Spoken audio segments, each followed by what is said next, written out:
হাতুড়ি থাকতো, হ্যামার, সে বন্দিকে অ্যারেস্ট করার পর যেটাকে মেরে ফেলার ডিসিশন হতো ওখানে বাড়ি দিয়ে মাথায় মেরে ফেলতো, তারপরে লাস্টটা ডিসপোজালের জন্য হয়তো নদীতে দিত অথবা রেল লাইনে দিত। কাউকে মারা হতো ইনজেকশন পুশ করে, সেই ইনজেকশন পুশ করে তখনই মেরে ফেলা হতো। এবং কাউকে মারা হতো ইনজেকশন দেওয়ার পরে মরে নাই, তখন পলিথিন পেঁচিয়ে দিত মুখে যাতে শ্বাস নিতে না পারে।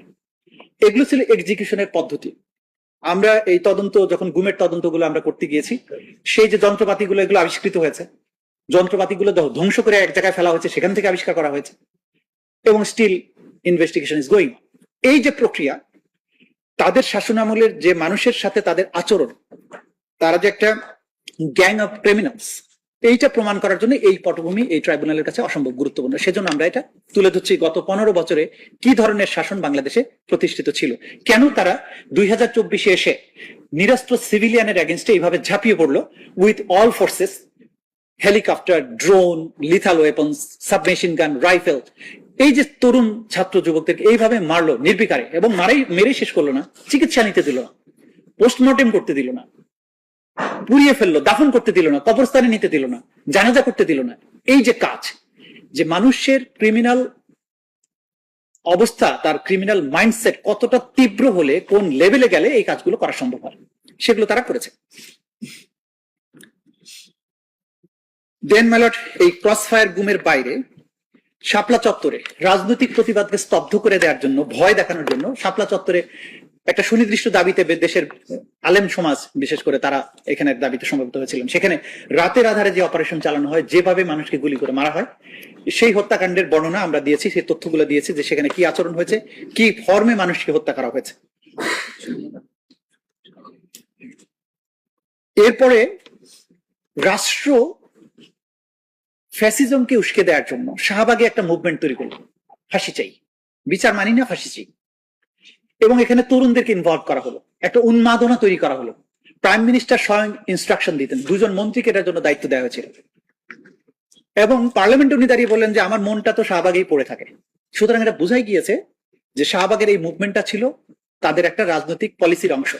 সেখানে দাবি করে বাকি মানুষদেরকে হত্যা করার ব্যাপারে, জুডিশিয়ালি কিল করার ব্যাপারে একটা পটভূমি তৈরি করা, প্রেক্ষাপট তৈরি করার জন্য কাজ করা। এই যে কাজ একটার পর একটা তারা করেছেন, সেগুলোর বর্ণনা আমরা এখানে তুলে নিয়ে এসেছি। 2014 সালে নির্বাচনে সেখানে ভোটারবিহীন বিনা প্রতিদ্বন্দ্বিতা 153 জন, কারণ প্রতিপক্ষের প্রতি এমন একটা অবস্থা তৈরি করা হলো তারা আর নির্বাচনেই গেলেন না। 2018 সালে নির্বাচনে গেল, কিন্তু রাতের বেলা ভোট হয়ে গেল। 2024 সালে ইলেকশন হলো, আমি এবং ডামির ইলেকশন হলো। বোঝা যাচ্ছে যে জনগণের যে শক্তি, একটা রাষ্ট্রে, একটা রিপাবলিক, যেটা রাজতন্ত্র নয়, এটা রিপাবলিক, জনগণ তার ইচ্ছা অনুযায়ী তার শাসক নির্বাচিত করবেন। সেই জায়গায় তারা যেটা করলেন যে মানুষ যাতে ভোট দিতে না পারে, একটা জিনিস এনশিওর করা যে মানুষকে ভোট দিতে দেয়া যাবে না, আমি ইচ্ছা মতো যেমন খুশি রেজাল্ট নিয়ে আসবো। সেটার জন্য এক এক সময় এক এক মেকানিজম। প্রথমবার এমন পরিস্থিতি তৈরি করা বিরোধী দল যাতে অংশ না নেয় বিনা প্রতিদ্বন্দ্বিতায়। দ্বিতীয়বার প্রতিদ্বন্দ্বিতার সুযোগ দিলে কিন্তু মাঠে কাউকে যেতে দিল না, পোস্টার লাগাতে দিল না, ভোট চাইতে দিল না, ভোট কেন্দ্রে যেতে দিল না। মওদুদ সাহেবের মতো সিনিয়র লয়ার, তাকে বাসা থেকে বেরোতে দিল না। মাহবুবউদ্দিন খোকনকে বের হলো, তার বুকে সর্দা রাইফেল ঠেকিয়ে গুলি করে দেওয়া হলো। সারা দেশে এরকম ঘটনা হলো, ফলে একতরফা ইলেকশন হলো রাতের বেলায়, রাত 12টার মধ্যে ভোট গ্রহণ শেষ। এটা গোটা দুনিয়াব্যাপী। 2024 সালে এসে তারা, আমি আর মামু, এইভাবে ইলেকশন করলো, তার দলের থেকে 5 জন ক্যান্ডিডেটকে দাঁড় করানো হলো, এবং সেভাবে ক্ষমতা আবারও কক্ষিগত করা হলো। এবং সেখানে আরেকটা অন্যায় করা হলো, একটা পার্লামেন্ট বলবৎ থাকা অবস্থায় আরেকটা পার্লামেন্টকে তারা শপথ প্রদান করলো, যেটা কনস্টিটিউশনের সরাসরি ভায়োলেশন। এবং এই লিগাল পয়েন্টটা রেজ করার জন্য ব্যক্তিগতভাবে আমাকে পর্যন্ত হুমকি দেওয়া হয়েছিল সুপ্রিম কোর্টের মতো ওপেন কোর্টে, চিফ জাস্টিস স্বয়ং সাবধান করে দিচ্ছি, এই ধরনের কথা কখনো বলবেন না। আমি বলেছি আমি কনস্টিটিউশনে ব্যাখ্যা দিয়েছি, বলছে আর একটা কথা বলবেন না। এবং একই কথা ব্যারিস্টার মাহবুবউদ্দিন খোকন বলেছিলেন বলে তাকে কোর্টরুম থেকে বের করে দেওয়া হয়েছিল। সুতরাং এই যে দানবীয় শাসন, সেটা যে শুধু প্রশাসন করেছে তা না, বিচার ব্যবস্থাও একটা দানবে পরিণত হয়েছিল। যাকে খুশি সাজা দেয়া, যখন খুশি কোর্ট বসানো, যখন খুশি ধমক দেয়া, এই কাজগুলো এই একটা রাষ্ট্র আর রাষ্ট্র ছিল না, এটা নিপীড়কের ভূমিকায় অবতীর্ণ হয়েছিল, যে কারণে 2024-এর বিপ্লবটা অনিবার্য হয়ে পড়েছিল। এরপরে সাধারণ যে স্থানীয় সরকার নির্বাচনগুলোকে, সেখানেও যাতে কোনো ফেয়ার ইলেকশন না হয়, সেখানে দলীয় প্রতীক দিয়ে দেওয়া হলো। যাতে দলীয় প্রতীকের বিরুদ্ধে কেউ আর ইলেকশনে দাঁড়ানোরই সাহস না পায়। ওখানে যে একটা ফেয়ার সিলেকশন হবে সেই সুযোগটাও কিন্তু তখন আর রাখা হয়নি।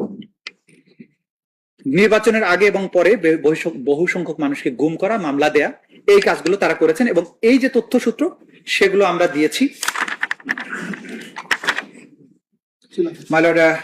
সূচিপত্রের পেজ 67 থেকে প্রথম খণ্ডে 67 থেকে শুরু করে 180 পর্যন্ত এটা আমরা দিয়েছি। একটা হচ্ছে যে আমরা বলেছি আওয়ামী লীগকে সুবিধা দিতে 130 আসনের সীমানা বদল, serial 7।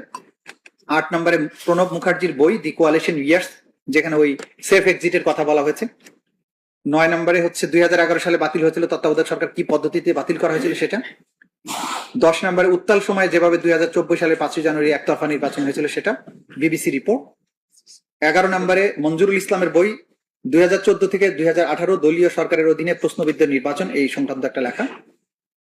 Journal of the democracy 25, এটা আলী রিয়াজের লেখা। Shifting the Tides in south Asia, বাংলাদেশের ফেইল্ড ইলেকশন, এটা 108 থেকে 121 পেজ পর্যন্ত। 13 নম্বর সিরিয়ালে ভায়োলেন্স সাবসাইডস অ্যাজ ক্যাম্পেইন এন্ডস, এইটা ডেইলি স্টারের রিপোর্ট 122 থেকে 1030 লিখছে না 130।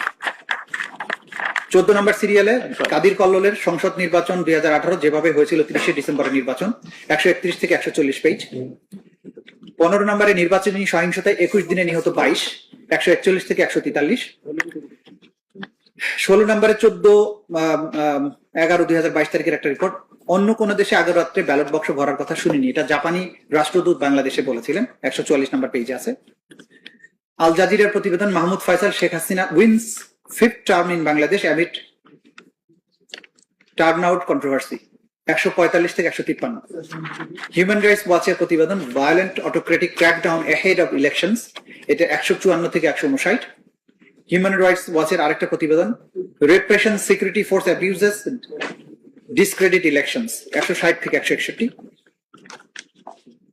20 নম্বরে 4 বছর আগে মৃত বিএনপি নেতার সাজা, এটা 162 থেকে 163, এটা বিচার বিভাগের ব্যাপারে বর্ণনা করতে গিয়ে বলা হয়েছে। 21 নম্বরে 2014 থেকে 2018 দলীয় সরকারের অধীনে প্রশ্নবিদ্ধ নির্বাচন। 22 নম্বরে বিদেশি গণমাধ্যমে বাংলাদেশের ভোট, 169 থেকে 171। 23 নম্বরে মুক্ত বাতাসেও স্বস্তি মিলছে না নেতাকর্মীদের, 172 থেকে 175। 24 নম্বরে পুলিশ সদস্যদের সাক্ষ্য নিয়ে বিএনপি নেতাকর্মীদের সাজা, দৈনিক যুগান্তরের প্রতিবেদন, 176 থেকে 178। 25 নম্বরে নির্বাচনে ভোটের হার, সিইসি প্রথমে বললেন 28, পরে বললেন 40%, 179 থেকে 180 পেজ।